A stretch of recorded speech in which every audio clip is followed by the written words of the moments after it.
Movie start होती है एक म्यूजियम से जहां देवताओं की वो जादुई छड़ी रखी होती है जिसको बिली ने पहले पार्ट में अपने भाई बहन को पावर्स देकर तोड़कर फेंक देता है। फिर वहां दो लेडीज आती हैं और छड़ी को ले लेती हैं और जब गार्ड उन्हें रोकने की कोशिश करता है तो गार्ड को अपने वश में कर लेती हैं और फिर उस गार्ड की हेल्प से सबको अपने वश में करने लगती हैं। और फिर कुछ देर बाद दोनों लेडीज वहां के सभी लोगों को मार देती हैं। वो आपस में बात करती हैं कि जब तक छड़ी को नहीं जोड़ा जाएगा तब तक वो ज्यादा कुछ नहीं कर सकती क्योंकि सुरमा उन्हें हरा देंगे। सुरमा का मतलब सिर्फ बिली नहीं बल्कि वो सभी लोग हैं जिनको उस छड़ी से पावर्स मिली है। नेक्स्ट सीन में हम बिली को देखते हैं जो कि एक बच्चे के डॉक्टर को अपनी परेशानी बता रहा होता है कि वो इन पावर्स के काबिल नहीं है, वो किसी पावरफुल एनिमी से अकेले नहीं लड़ सकता है और भी बहुत कुछ। और इधर डॉक्टर कंफ्यूज हो रहा होता है कि ये सब बातें बच्चे के डॉक्टर को क्यों बता रहा है। फिर डॉक्टर बिली को एक साइकाइट्रिस्ट के पास जाने की एडवाइस देता है लेकिन बिली को कुछ काम याद आ जाता है और वो वहां से उठकर चला जाता है। फिर जब वो अपनी फैमिली के साथ होता है तब फ्रेडी उसे बताता है कि शहर में एक बड़ी मुसीबत आई है और सबको उन्हें बचाने जाना होगा। बिली अपने सारे भाई बहनों को इशारे से बताता है और सभी अपने मॉम डैड से बहाना बनाते हैं और दुनिया को बचाने निकल पड़ते हैं। शहर का ब्रिज किसी रीजन की वजह से टूट रहा होता है और वहाँ के लोग वहीं फंसे हुए होते हैं। तभी बिली और उसके भाई बहन अपने शज़ैम की फॉर्म में आते हैं और सबको बचाने लगते हैं। सभी लोगों को बचाने के बाद बिली सबसे कहता है कि एक आखिरी काम करना है और किसी भी तरह से इस ब्रिज को टूटने से बचाना है। लेकिन कुछ देर बाद वो ब्रिज पूरी तरह से टूट जाता है और ये खबर बिली के मॉम डैड टीवी पर देख रहे होते हैं और उन सुपर हीरोज की हरकतें इनको कुछ जानी पहचानी सी लगती हैं, जिसके बाद इन्हें अपने बच्चों पर शक होने लगता है और इन्हें पता चल जाता है कि बच्चे इनसे कुछ छिपा रहे हैं। और इधर बिली ने जादूगर की गुफा को ही अपना ऑफिस बना लिया होता है और एक लीडर की तरह अपने भाई बहनों को समझाता है कि कैसे मिलकर काम करना है। और आज भी वो उनसे यही कह रहा होता है कि अगर साथ मिलकर काम करते तो ब्रिज को टूटने से बचा सकते थे। लेकिन हमेशा की तरह इस बार भी कोई उसकी बातों पर ध्यान नहीं देता है और सब वहाँ से बहाने बनाकर जाने लगते हैं। उसकी बहन मैरी भी वहां से जाते वक्त बिली को समझाती है कि अब बिली 18 साल का होने वाला है और वो अब उसके साथ नहीं रह पाएगा। सरकार भी अब उसके खर्चे उसके माँ बाप को नहीं देगी तो उसे खुद ही कोई काम धंधा ढूंढना होगा। ये सब बोल के वो वहां से चली जाती है। आगे हम उन दो लेडीज को देखते हैं। उन्होंने उस जादूगर को कैद करके रखा था जिसने पहली बार बिली को शज़ैम की पावर्स दी थी। ये लेडी उस जादूगर को टूटी हुई छड़ी दिखाती है जिसको देखकर जादूगर हैरान हो जाता है क्योंकि उस छड़ी को ऐसा बनाया गया था कि जब तक वो छड़ी सलामत रहेगी तब तक देवताओं और इंसानों के बीच एक जादुई दीवार रहेगी। लेकिन उस छड़ी के टूटने से वो दीवार भी टूट चुका है और अब ये दोनों लेडीज इंसानों की दुनिया में जा सकती हैं। वो जादूगर को अपने कंट्रोल में करती हैं और वो छड़ी वापस से जुड़वाती हैं। लेकिन वो जादूगर छड़ी का कुछ अंश अपने नाखूनों से खरोच लेता है। आगे हम देखते हैं कि फ्रेडी की स्कूल में एक नई लड़की आई होती है जो फ्रेडी से कुछ पूछ रही होती है। तभी वहाँ कुछ बुरे लड़के आते हैं और फ्रेडी को परेशान करने लगते हैं और उसका स्टिक भी तोड़ देते हैं। तब वहाँ टीचर की एंट्री होती है और फ्रेडी को बचा लेते हैं। लेकिन वो लड़की फ्रेडी से इम्प्रेस हो जाती है क्योंकि फ्रेडी ने बताया कि उसके सारे दोस्त सुपर हीरो हैं।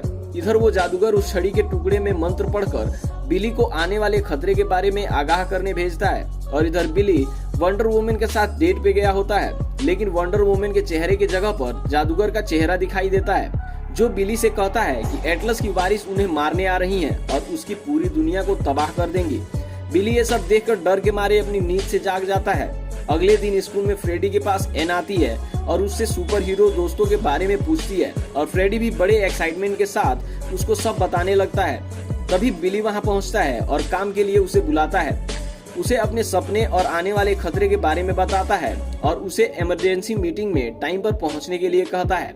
लेकिन हमेशा की तरह फ्रेडी इस बार भी मीटिंग में गायब रहता है। बाकी के लोगों को बिली, एटलस और उसके बेटियों के बारे में बताता है और वो लोग वहाँ की गुफा से एक सीक्रेट दरवाजे के अंदर जाते हैं जहाँ उन्हें बहुत सारी जादुई किताबें मिलती हैं और एक जादुई पेन भी मिलता है जो कि उनके सारे सवालों का जवाब देता है। एटलस के बारे में पेन से पूछने पर वो कुछ किताबों के नाम बताता है और इधर फ्रेडी एन के साथ बैठकर बातें कर रहा होता है और उसको इम्प्रेस करने के लिए कहता है कि वो अभी एक सुपर हीरो से उसे मिलवा सकता है और फोन पे बात करने के बहाने बनाते हुए वहां से चला जाता है और शज़ैम के फॉर्म में एन के सामने आता है।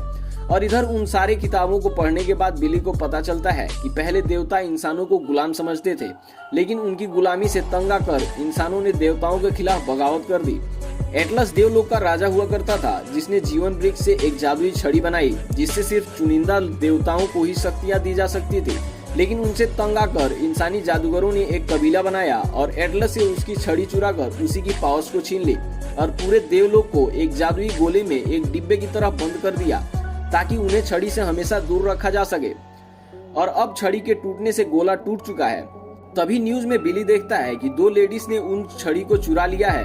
तब बिली को याद आता है कि उसने सबको पावर्स देने के बाद छड़ी को तोड़कर वहीं फेंक दिया था। तभी एक बुक से उन्हें पता चलता है कि एटलस की 3 बेटियां थी, कैलिप्सो, हेस्पेरा और एंथिया।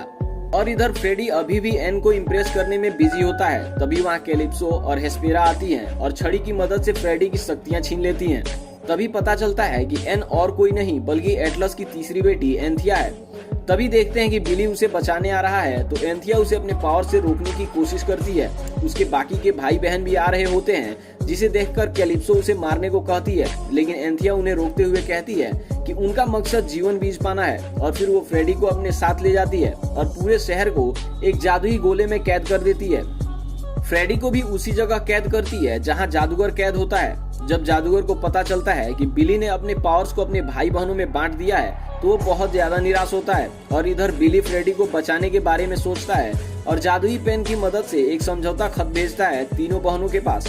और इधर कैलिप्सो फ्रेडी को अपने वश में करके बाकी के सुरमाओं के नाम पूछती है। तभी उनके पास बिली का खत आता है जिसमें उसने फ्रेडी के बदले अपने शक्तियों के सौदे की बात की थी। फिर फ्रेडी और जादूगर को एक कैद खाने में डाल दिया जाता है जहाँ पे एक ड्रैगन होता है और वो इन्हें मारने की कोशिश करता है। तभी एंथिया आकर उन्हें बचा लेती है और उन्हें वहाँ से भागने का रास्ता भी बताती है। और इधर हेस्पेरा बिली से उसकी पावर्स को लेने आती है। तभी वहाँ कैलिप्सो आती है और उसके भाई की पावर्स को उससे छीन लेती है। फिर इनमें फाइट शुरू हो जाती है। सब मिलकर हेस्पेरा को अच्छी खासी टक्कर देते हैं और उसे उस गुफा में एक जेल के अंदर बंद कर देते हैं। ये अपने जीत का जश्न मना रहे होते हैं। तभी इन्हें पता चलता है कि हेस्पेरा वहाँ से भाग गई और अपने साथ उस सुनहरे फल को भी ले गई जिसके बोने से जीवन वृक्ष पैदा होता है। इधर जादूगर और फ्रेडी को भागने का रास्ता मिलता है और तभी उसी रास्ते से हेस्पेरा सुनहरे फल के साथ अंदर आती है। कैलिप्सो उस फल को इंसानों के लोक में ही बोने को कहती है, पर हेस्पेरा और एंथिया इस बात से सहमत नहीं होते। फ्रेडी और जादूगर इनकी बातें सुन रहे होते हैं और जब ये अपनी बातों में बिजी होती हैं, तब फ्रेडी उस सुनहरे फल को चुराने की कोशिश करता है, लेकिन हेस्पेरा उनको देख लेती है और उन्हें मारने की कोशिश करती है। तभी बिली वहां आ जाता है और उन्हें बचा लेता है। फिर किसी तरह से ये फ्रेडी अपने पावर्स उस छड़ी से वापस लेता है और उस सुनहरे फल को लेकर वहां से जल्दी से भाग निकलते हैं। उनके जाने के बाद कैलिप्सो वहां के ड्रैगन को जगा देती है। बिली और उसके भाई बहन जल्दी से अपने मॉम डैड के पास जाते हैं और उन्हें बचाते हैं क्योंकि वो ड्रैगन उनके घर के नीचे से ही निकलता है। तभी उस ड्रैगन के ऊपर बैठकर कैलिप्सो वहां आती है और बिली के बाकी 2 भाई बहनों की पावर्स को भी छीन लेती है और फ्रेडी की भी पावर्स एक बार फिर छीन लेती है। मैरी उस सुनहरे फल को लेकर वहां से भागने की कोशिश करती है, लेकिन कैलिप्सो उसकी भी पावर्स छीन लेती है और वो तेजी से नीचे गिरने लगती है, जिसके बाद बिली ठीक समय पर पहुंचकर मैरी को बचा लेता है। लेकिन वो सुनहरा फल कैलिप्सो के हाथ लग जाता है और वो वहीं के एक मैदान में लाकर उसे बो देती है, जिसके बाद एक बड़ा सा पेड़ उगने लगता है और इसकी जड़ें पूरे शहर को तबाह करने लगती हैं और इनकी जड़ों से एविल पावर वाले जानवर निकलने लगते हैं और लोगों को मारने लगते हैं। और इधर बिली के सभी भाई बहनों की पावर्स जा चुकी थी तो बिली अकेला बचा था। तभी वहाँ एंथिया आती है और बताती है कि देवलोक में ये पेड़ शांति का प्रतीक हुआ करता था। बिली जादूगर से कहता है कि वो उनके पावर्स को वापस ले ले क्योंकि बिली समझता है कि वो इसके काबिल नहीं है, लेकिन जादूगर कहता है कि तुम ये सब ठीक कर सकते हो, सिर्फ तुम्हें अपने आप पर भरोसा करना होगा। बिली जाने से पहले अपने ट्रू फॉर्म में अपनी मॉम से मिलता है और कैलिप्सो से लड़ने चला जाता है। उसके मॉम डैड बाकी के बच्चों के साथ अपनी वैन में ले जाते हैं और एंथिया अपनी बहनों को समझाती है। हेस्पेरा मान जाती है और तभी कैलिप्सो अपने ड्रैगन की हेल्प से हेस्पेरा को मार देती है और एंथिया की पावर्स को छीनकर उसे एक नॉर्मल ह्यूमन बना देती है। और इधर डोरा जादुई पेन से पूछती है कि ये क्रीचर सबसे ज्यादा किससे डरते हैं। पेन बताता है कि ये सारे यूनिकॉर्न से बहुत ज्यादा डरते हैं, लेकिन जादूगर बताता है कि यूनिकॉर्न अपने लोक के सबसे डरावने जीव हैं। फिर जादुई पेन से इन्हें पता चलता है कि यूनिकॉर्न को मीठी चीजें बहुत ज्यादा पसंद है और सभी यूनिकॉर्न को ढूंढने निकल पड़ते हैं। इधर बिली को पता चलता है कि वो जादुई छड़ी पावर्स को अपने अंदर एब्जॉर्ब करती है और इधर सभी बच्चे एक गुफा के पास पहुंचते हैं जहां यूनिकॉर्न मिलता है। वो उन्हें मारने वाला होता है। तभी डोरा उनकी तरफ अपनी मीठी कैंडी फेंकती है जो कि यूनिकॉर्न को बहुत पसंद आता है। फिर यूनिकॉर्न आवाज लगाता है और अपने बाकी साथियों को भी बुलाता है। फिर सभी उसके ऊपर बैठकर बाकी के खतरनाक क्रिएचर्स को मारकर लोगों को बचाने चले जाते हैं। इधर बिली हेस्पेरा से हेल्प मांगने पहुंचता है और कहता है कि अगर उस छड़ी में बहुत ज्यादा इलेक्ट्रिसिटी भर दे तो वो ड्रैगन, पेड़ और सब खत्म हो जाएंगे। तभी हेस्पेरा कहती है कि उस गोले में जो कोई भी होगा सब मारे जाएंगे, लेकिन बिली उसको आइडिया देता है और कैलिप्सो का ध्यान भटकाकर वो छड़ी छीन लेता है और वहां से भागकर एक जगह पर जाकर रुक जाता है, जिसके बाद वो हेस्पेरा को इशारा करता है और हेस्पेरा अपने जादू से उस गोले को छोटा कर देती है, जिसमें सिर्फ बिली और कैलिप्सो ही होते हैं। बिली अब सब कुछ खत्म करने वाला होता है तो उसकी फैमिली उसे ऐसा करने से मना करती है, लेकिन बिली उनकी बात नहीं मानता और दुनिया को बचाने के लिए उस छड़ी में ढेर सारी बिजली भरने लगता है। कुछ देर बाद एक बहुत बड़ा धमाका होता है और कैलिप्सो, हेस्पेरा, ड्रैगन और पेड़ सब खत्म हो जाते हैं। बिली के फैमिली वाले बिली को ढूंढते हैं तो बिली मरा पड़ा मिलता है, जिससे सबको बहुत दुख होता है। डोरा जादूगर से पूछती है कि क्या बिली को वापस जिंदा नहीं किया जा सकता, तो जादूगर बताता है कि छड़ी की पावर्स खत्म हो चुकी हैं और इसमें सिर्फ वही पावर्स डाल सकता है जिसमें देवताओं का कोई अंश हो। तभी वहां वंडर वुमन की एंट्री होती है और वो उस छड़ी को अपने हाथ में लेकर दोबारा उसमें पावर्स डाल देती है, जिसके बाद हरियाली उगने लगती है और एंथिया को भी उसकी पावर्स मिल जाती हैं। कुछ ही देर के बाद बिली भी वापस से जिंदा हो जाता है और फिर बिली वंडर वुमन से बात करने के लिए जाता है। वंडर वुमन दोबारा मिलने को बोलकर वहां से चली जाती है और बिली वापस से अपने घर वालों में अपनी पावर्स को बांट देता है। फिर जब सब घर में साथ बैठे होते हैं तभी जादूगर की एंट्री होती है, जो कि अपनी जादुई छड़ी को वापस लेने आया होता है और इसी के साथ मूवी खत्म हो जाती है। अगर आप लोगों को एक्सप्लेनेशन अच्छा लगा हो तो वीडियो को लाइक करके चैनल को सब्सक्राइब कर लेना, क्योंकि यहाँ एक्सप्लेनेशन के साथ साथ और भी बहुत कुछ देखने को मिलेगा।